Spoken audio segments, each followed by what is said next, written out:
ঠিক আমার পেছনেই যে ডিফ্রেসটা আপনারা দেখতে পাচ্ছেন, এখানেই হচ্ছে উম্মে সালমা খাতুনের মরদেহকে রাখা হয়েছে।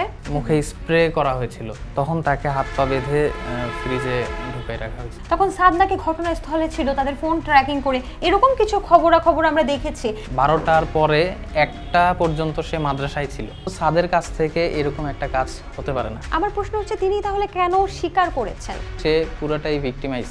বগুড়ার দুপচাঁচিয়ায় 19 বছর ছেলে মাকে খুন করে ডিপ ফ্রিজে রেখে দিয়েছে, এমন একটি ঘটনা কিন্তু সোশ্যাল মিডিয়া সহ সামাজিক যোগাযোগ মাধ্যম সহ মেইন স্ট্রিম মিডিয়ায় অনেক বেশি আলোচিত সমালোচিত হচ্ছে। কিন্তু সেই ঘটনার এখন নতুন মোড় নিয়েছে। সেই মোড়টা হচ্ছে ছেলের হাতে নয়, খুন হয়েছে উম্মে সালমা খাতুন, খুন হয়েছেন ভাড়াটিয়ার হাতে, এমনটা কিন্তু শোনা যাচ্ছে। কি সেই ঘটনা, কোনটা সঠিক সেটা জানার জন্য দীপ্ত টিম কিন্তু আজকে উপস্থিত আছে বগুড়ার দুপচাঁচিয়ায়। আমরা উম্মে সালমা খাতুন, মরহুম উম্মে সালমা খাতুনের বড় ছেলের কাছ থেকে আসলে সত্য ঘটনাটা বা আসলে কি হয়েছে সে বিষয়টা বিস্তারিত জানার চেষ্টা করব। আসলে কি ঘটনা এই, আমি যদি এখন শুনতে পাচ্ছি যে ভাড়াটিয়ার হাতে তিনি খুন হয়েছেন, এমন একটা সন্দেহভাজন এখনো, কিন্তু বিষয়টা হচ্ছে যে সাদ যে আপনার ছোট ভাই, তার কথা যে উঠে এসেছে, আমার প্রশ্ন হচ্ছে তিনি তাহলে কেন স্বীকার করেছেন? তিনি স্বীকারোক্তি কেন দিয়েছেন? বা তিনি তার মায়ের সাথে টাকা নিয়ে, প্রেমিকার জন্য টাকা নেওয়ার জন্য ঝগড়া মারামারি প্রায়ই করতো, এই গল্পগুলো আসছে কোথা থেকে? এখন সে স্বীকার করেছে কেন সেটা এখনো আমাদের কাছে অজানা। আমরা তার সাথে দেখা করেছিলাম, কিন্তু সে সেভাবে কিছু বলে নাই আর কি। তো সেদিক থেকে আমরা কিছু বলতে পারছি না এখনো। আশা করি সে যখন আমাদের কাছে আসবে আমরা সঠিক ব্যাপারটা জানতে পারবো। তবে সাদের যে ব্যাপারটা, আমরাও আসলে একটা মনের ভিতরে একটা আশা নিয়েছিলাম যে অন্তত সাদের কাছ থেকে এরকম একটা কাজ হতে পারে না, কারণ আমাদের ফ্যামিলিতে সাদ সবচাইতে ছোট আর আমার আম্মার সবচাইতে প্রিয়, এবং ও নিজেও আমার আম্মাকে অনেক বেশি ভালোবাসতো। তো সেদিক থেকে আমরা বিশ্বাস নিয়েছিলাম যে আমাদের ভাইয়ের দ্বারা এরকম একটা কাজ হবে না। এই বিশ্বাসের ফল আমরা অলরেডি পেয়েছি। আমরা প্রশাসনের কাছ থেকে জানতে পেরেছি যে তারা এই ঘটনায় নতুন সন্দেহভাজনদের আটক করেছে এবং তাদের মধ্যে একজন স্বীকারোক্তিও দিয়ে দিয়েছে। তবে আমার খুব জানতে ইচ্ছে করছে, এই যে বিভিন্ন গল্প আমরা সোশ্যাল মিডিয়াতে জানলাম যে সাদ নাকি প্রেমিকার জন্য টাকা নেওয়ার জন্য মায়ের সাথে প্রায় ঝগড়া করতো এবং প্রায় ঘর থেকে 500 থেকে 1000 টাকা হারিয়ে যেত, এগুলো কি সত্যি নাকি মানুষের মন গড়া কথা, বা সাংবাদিকরা যে প্রশ্ন বিভিন্ন রিপোর্ট করছে সেগুলো কি মন গড়া? তাহলে এটা হতে পারে মন গড়া, কারণ আমি যেহেতু বাসার বড় ছেলে, আমার সাথে মা মোটামুটি সবকিছুই শেয়ার করে, এবং যেগুলো শেয়ার করতে পারে না সেগুলো আমার বড় আপুর কাছে শেয়ার করে। সেরকম কাজ সে করতে পারে না। আম্মুর সাথে তার সম্পর্কটা আসলে কেমন ছিল? আম্মুর সাথে সম্পর্ক আমি যতদূর দেখেছি আমাদের ফ্যামিলির বাকি মেম্বারদের চাইতে সবচাইতে তার সম্পর্ক বেশি গভীর ছিল। খুব সুন্দর একটা সম্পর্ক মা এবং ছেলের মধ্যে। দর্শক একটু জানিয়ে রাখি, এই মুহূর্তে আমরা যেখানে অবস্থান করছি সেটাই হচ্ছে ঘটনাস্থল, অর্থাৎ এখানেই কিন্তু উম্মে সালমা খাতুনকে খুন করা হয়েছে। কিভাবে খুন করা হয়েছে, কোন ডিপ ফ্রিজে রাখা হয়েছে, ঠিক আমার পেছনেই যে ডিপ ফ্রিজটা আপনারা দেখতে পাচ্ছেন, আমি জানি না কতটুকু দেখা যাচ্ছে, এখানেই হচ্ছে উম্মে সালমা খাতুনের মরদেহকে রাখা হয়েছে। আর আমরা সব কিছু বিস্তারিত জানাবো, তার আগে আরেকটু কিছু বিষয় যেগুলো নিয়ে আসলে সোশ্যাল মিডিয়াতে খুব সমালোচিত আলোচিত হচ্ছে সেই বিষয়গুলো একটু ভাইয়ার থেকে আমি ক্লিয়ার হতে চাই। ভাইয়া, সারা বাংলাদেশে অসংখ্য বার কিন্তু এই বিষয়গুলো শেয়ার করা হচ্ছে যে ছেলের হাতে মা খুন। আপনার কি সাদের সাথে কথা বলার সুযোগ হয়েছে এর মধ্যে? ওইভাবে কথা হয় নাই, শুধু হচ্ছে থানায় একবার যখন আমরা শুনলাম যে সে নির্দোষ, তার সেই নির্দোষের প্রমাণের ভিত্তিতে আরও কয়েকজনকে আটক করা হয়েছে, তখন আমি গিয়েছিলাম থানায়, যেহেতু আমি মামলার বাদী। তো আমি যা শুধু একবার দেখা করার সুযোগ পেয়েছি, তো ততটুকুতে আমি যেটা বুঝেছি সে পুরোটাই ভিক্টিমাইজ বলা যায়। তার যে চেহারা, ইভেন আমি প্রেস ব্রিফিং যেটা দেখছিলাম র্যাফের, সেখানেও তার যে ফেস, আমি সেটা দেখেও আমি নিজেকে একটা সান্ত্বনা দিয়েছিলাম যে এই ফেস আমার ভাইয়ের, সে এরকম কাজ করতে পারে না অন্তত। তো এই বিশ্বাসটাই ধরে রেখেছিলাম। আর তার সাথে কথা বলার এখন পর্যন্ত সুযোগ হয়নি। না, সেইভাবে কথা বলা আমরা এই মুহূর্তে যে সময় আসলে প্রোগ্রামটা করছি, এখন পর্যন্ত আমি যতটুকু জেনেছি সাদ বিন আজিজুর রহমান ওনার নাম, আমি যদি ভুল না করে থাকি, উনি এখনো পুলিশি হেফাজতে আছেন, জেলে আছেন, এবং খুব শীঘ্রই আমরা আশা করছি যে তিনি বাড়িতে চলে আসবেন। তো সেক্ষেত্রে আমি একটু আপনাকে জানতে চাই যে এই যে ভিক্টিমাইজড একটা চেহারা তাকে দেখেছেন, আপনার কি মনে হয় যে সে কি আসলে ভয়ে বা চাপ প্রয়োগে আসলে এই ধরনের স্বীকারোক্তি দিয়েছে? হতে পারে, কারণ সে তো অনেক ছোট, সে মাত্র 19 বছর বয়স, এখন ইন্টার সেকেন্ড ইয়ারে পড়তেছে। সে ইভেন রিসেন্ট সে সৌদি আরব থেকে আমার আব্বুর সাথে ওমরাও করে এসেছে। তো এই জন্যে মানে আমরা মনে করছি যে হয়তো ভয়ের কারণে হয়তো সে বলতে পারে। তবে ওই দিনের ঘটনায় একটু চলে যেতে চাই, তার আগে আমি একটু এখনকার পরিস্থিতি জানতে চাই যে ভাড়াটিয়াদের কথা উঠছে এবং 3 জন ব্যক্তি, আমি যদি ভুল না করে থাকি, একজন নারী এবং 2 জন পুরুষের কথা চলেছে। এবং আমি সোশ্যাল মিডিয়া সহ সামাজিক যোগাযোগ মাধ্যম এবং বিভিন্ন পত্রপত্রিকায় দেখে এসেছি নারী যিনি ছিলেন তিনি আপনাদের 4 তলা 4র্থ তলার ভাড়াটিয়া, এবং আরো 2 জন যাদের কথা হচ্ছে, একজন মাদক ব্যবসায়ী, আরেকজনের পরিচয়টা আমি জানি না। আপনি যদি এই বিষয়টা একটু ক্লিয়ার করতেন, এরা কারা, কেন সেদিন ঘরে এসেছিল, কি হয়েছিল? আচ্ছা, আমি যতটুকু প্রশাসনের কাছ থেকে জানতে পেরেছি সেটা হচ্ছে এই ভাড়াটিয়া আমাদের বাসায় তো ছিল প্রায় 6 মাসের মতন, বা 6 মাসের একটু কম হবে। তো শুরুতে আর কি তখন আমার আব্বু দেশের বাইরে ছিলেন, ওমরাতে গিয়েছিলেন। তো ওই জন্য সেভাবে তাকে যাচাই বাছাই করে উঠানো যায় নাই। তো তারপরেও তাকে বলা হয়েছিল যে যদি আপনার ব্যবহার আচরণ আমাদের ফ্যামিলির সাথে যায় আমরা আপনাকে রাখবো, না হলে মানা করে দেবো, আপনি বাসা ছেড়ে দিবেন। তো সে এই কয়েক মাস থাকছে। লাস্ট 2 মাস ধরে আম্মু আমাদের বলতেছিল যে উপরে যে 4 তলায় যে ভাড়াটিয়া থাকে তার চালচলন, আচরণ, ব্যবহার, চলাফেরা একটু সন্দেহজনক। আচ্ছা, কারা এনারা, মানে কয়জন এসেছিল ভাড়াটিয়া, কারা ছিল, স্বামী স্ত্রী ছিল কিনা? না, 4 তলায় উনি শুধু এই মহিলাটাই থাকতেন শুধু। উনি কি করতেন, ওনার পেশা কি ছিলেন? সে এই ব্যাপারে আমাদেরকে কখনো কিছু জানায় নাই। সে বলতো যে তার স্বামী আছে, অন্য জায়গায় জব করে, সন্তান আছে, সেগুলো বলেছে, কিন্তু আমরা তাদের কখনো দেখতে পাইনি আর কি। মাঝে মধ্যে আম্মু বলতো যে বাসায় ছেলে আসে বিভিন্ন ধরনের, তো তারা কারা আসলে আসে সেগুলো মা জানতে পারে নাই কখনো। তো আমাদেরকে মাঝে মাঝে বলতো যে বাসায় ছেলে আসে, আমাদের এই বাসায় এরকম, তো মানে একটা মহিলার বাসায় ছেলে আসা খুবই একটা সমাজের কাছেও খারাপ দেখায়। একজন ছেলে নাকি বিভিন্ন জন ছেলে আসতো? মাঝে মাঝে আসতো 2-3 জন বা কখনো একজন এমন। আচ্ছা, যিনি সন্দেহভাজন, আর তার বয়সটা আনুমানিক কত হতে পারে? তার বয়স আমি যতটুকু শুনছি মনে আছে 45 প্লাস। তার মানে এই ব্যাপারে আন্টির একটা সন্দেহ ছিল, বা আমরা যিনি ভিকটিম, যিনি মরহুম উম্মে সালমা খাতুনের একটা সন্দেহ ছিল, এবং এ নিয়ে কি আপনি কি কিছু শুনেছেন যে ওনার মধ্যে দ্বন্দ্ব হয়েছিল কিনা, ভাড়াটিয়া এবং ওনার মধ্যে কথা কাটাকাটি হয়েছিল কিনা?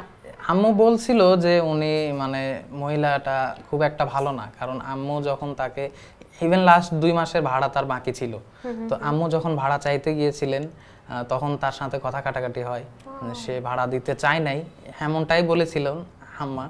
তো এরপরে আর কি লাস্টের কয়েকদিন আগে আম্মুর সাথে নাকি একটু কথা কাটাকাটিও হয়েছিল। কি ব্যাপারে? যে হচ্ছে তাকে যখন বলা হয়েছে যে আপনি ভাড়া দিতে পারছেন না, প্লাস আপনার চালচলন পছন্দ হচ্ছে না, আপনি বাসা ছেড়ে দেন, সেই সময় আম্মুর সাথে একটু কথা কাটাকাটি হয়েছিল যা শুনেছি আমি, যার কারণে আব্বু তাকে বলে দিয়েছিল যে আপনি ভাড়াও দেওয়া লাগবে না, আপনি চলে যান। আচ্ছা, তো সে সময় চেয়েছিল, কিন্তু এই সময়ের মাঝখানে আসলে এই ঘটনাটা ঘটে গেছে, এই ঘটনাটা। আচ্ছা, এখন যেটা আমরা জানি, এখন পর্যন্ত কিন্তু আমরা জানি না যে কে দোষী, এখন পর্যন্ত সবাই কিন্তু সন্দেহভাজন, তাই আমরা কাউকে কিন্তু দোষারোপ করতে পারি না। তবে কিছু আলামত আমি যতটুকু জানি যে তাদের বাসা থেকে ধরা হয়েছে, বাসা থেকে পাওয়া গেছে, কিন্তু এই ঘটনা আগে কি কোনোভাবে আপনারা আঁচ করতে পেরেছিলেন যে ওনারা এর সাথে সম্পৃক্ত হতে পারে, বা কোনো কিছু কি সন্দেহ করতে পেরেছিলেন? এটা আমাদের বাসায় যারা থাকে প্লাস হচ্ছে আশেপাশের কিছু মানুষজন জানিয়েছিল যে ওই মহিলা মানে খুব একটা ভালো না। তো তারা হয় মানে তারাও বলেছিলেন যে ওই মহিলাকেই সন্দেহ হয়, আপনারা একটু খোঁজ খবর নিয়ে দেখেন।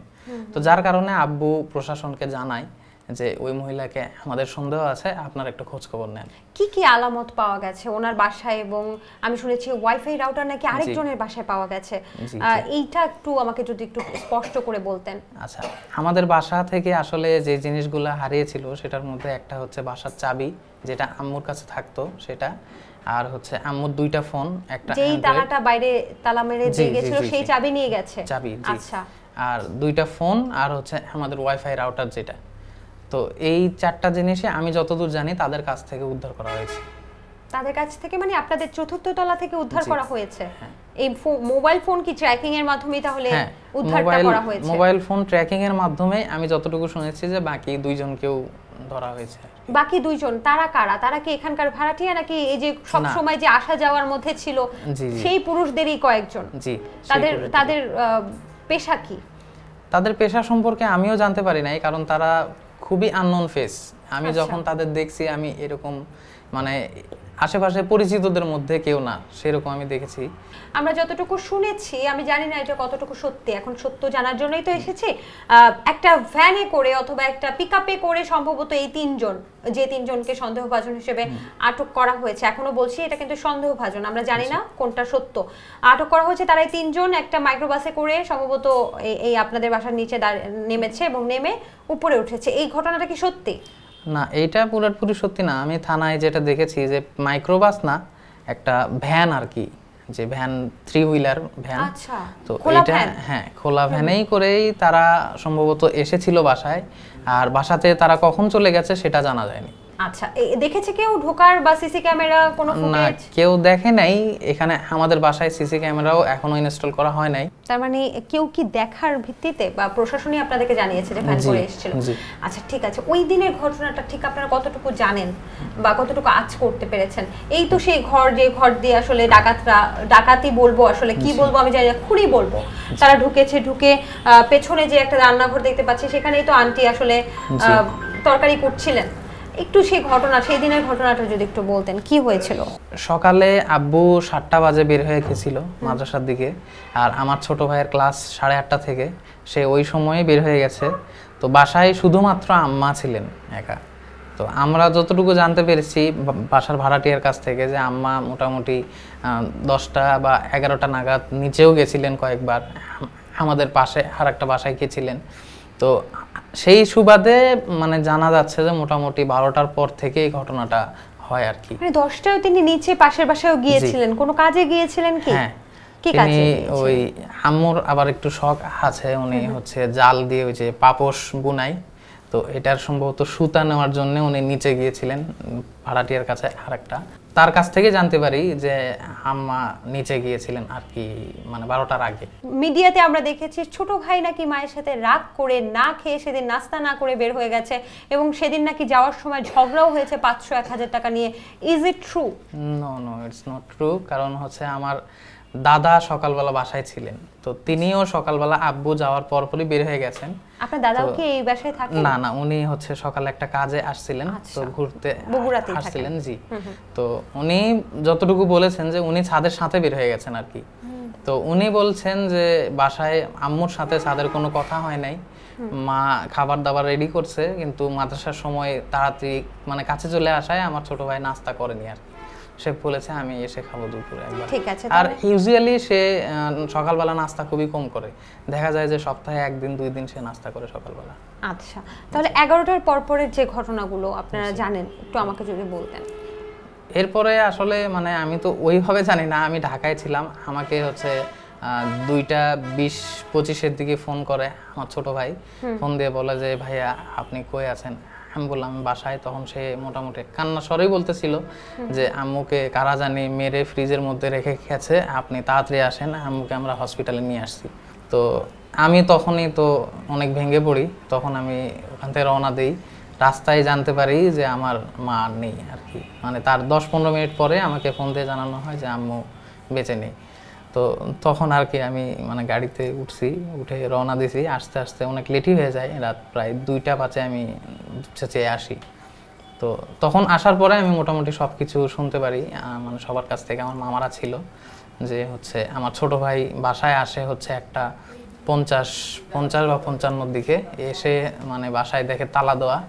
তখন সে বাসার তালা খোলে, তার কাছে যেহেতু চাবি ছিল এক্সট্রা একটা, তো তালা খুলে ভিতরে ঢোকার পরে দেখে সবকিছু এলোমেলো বাসায়। ওই রুমও দরজা খোলা, এলোমেলো ছিল। হ্যাঁ, তো সে এলোমেলো দেখে ওই রুমে যখন আলমারিটা দেখছে যে কাটা। সাকিব ভাই, আমার একটু অনুরোধ থাকবে যে আসলে কি হয়েছিল ঘটনাস্থলে সেটা একটু আপনি একটু ঘুরে ঘুরে আমাকে যদি একটু দেখাতেন, যে ডাকাতরা আসলে কি করেছে, কোনটা ভেঙেছে, কোন ডিপ ফ্রিজে রেখেছিল একটু যদি বলতেন।